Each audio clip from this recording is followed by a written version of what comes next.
Shalom to Attorney Knesset member Simcha Rothman of the National Religious Party. Hi. So what is so terrible about this government? We have Bennett from the right, Saar from the right, Lieberman from the right. Some are saying, why are you there? We can talk about the problems with the government. First, we need to talk about the fact that it's based on a lie. When you base something on a lie, it can never stand. We have a very clear promise by Bennett and also by Saar not to go with the terror-supporting party of Ram into the government, and we see they broke this promise. And once you do this on this issue, and also they said they want it with Yair Lapid, who is left wing, they said it with their own voices that it's a left-wing government, they won't be part of it, and they are. So once you build something on a lie, I can never trust anything that those people are promising or saying in the political arena that we are. So that's one problem.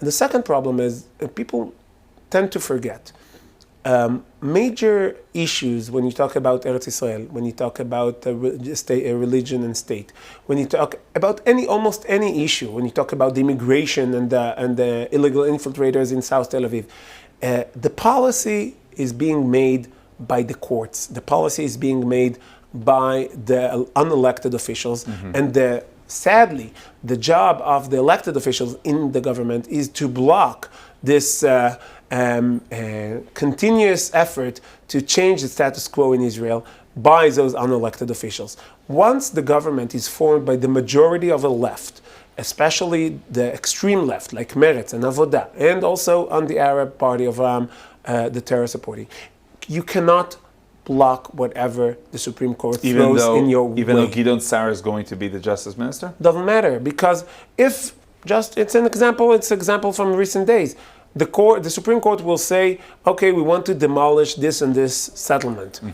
You need the action by the government to stop it. You need to have this settlement being approved in the Ministry of Security with Gantz approval, and Gantz will say no. What will happen then? You will bring it to the government for a vote. Do you want to save this settlement? Do you want the new settlements? Do you want to make them legal? You can't do this in this government, and they will block it. And also about the reform conversions, and also about not giving citizenship to all the illegal infiltrators from Eritrea, from Europe. Everything you want to do, you need to have a majority in the government, an action by the government, and you won't be able to have it. Do you think that we're going to see protests like we did back in the days of Oslo or before the disengagement? Is the right going back to the streets? It started. I was in a demonstration near Ayelet Shaked's house last Thursday, and tomorrow there is also a big demonstration being planned. It's starting, but I think the majority of the right wing is still thinking the way you asked the first question. Oh, it won't be that terrible. Some people maybe wants to believe. We are people, the right is usually optimistic in Israel, so we believe nothing bad will happen. And I really hope I'm wrong. I really hope I'm wrong and this government will be good for Israel, but it doesn't look like it. As I said, we will start seeing in a few months or 2 years, we will start seeing settlements being demolished by the Supreme Court, and we will have nothing to do. We paid the price for the bad governments that we had between 2013 and 2015, when the answers to the Supreme Court were not good about Amona, about Nativ Avot. We saw the outcome 2 years after, 3 years after. It's a long-term effect that matters.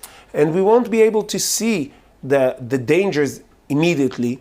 That's why there are opposition members to show and put the spotlight on those issues. You mentioned the protests outside of the homes of the Knesset member. What do you have to say about the discourse? We're seeing the Shabak head saying that there is threats to the heads of Yamina and also to Lapid. We're seeing the social media full of very problematic and harsh statements. Social media is full of problematic and harsh statements for years now. Suddenly it's a problem, but for the head of the Shabak, when it was against the right, it was apparently not so bad.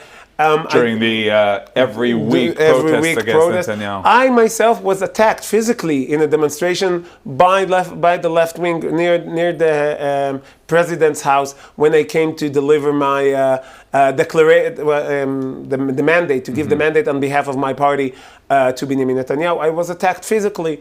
I got threats all the time. So it's a matter of where you put the focus, where you decide. When the media decides that this is the issue, everyone needs to talk about this issue. I think that the problem with the discourse in Israel did not start today and won't be finished today. And I think that the head of the Shin Bet, the head of the secret police, has nothing to do with monitoring the way the public manages his discourse. Okay. Attorney, Knesset member Simcha Rothman of the Natural Religious Party, thank you very much. Thank you very much.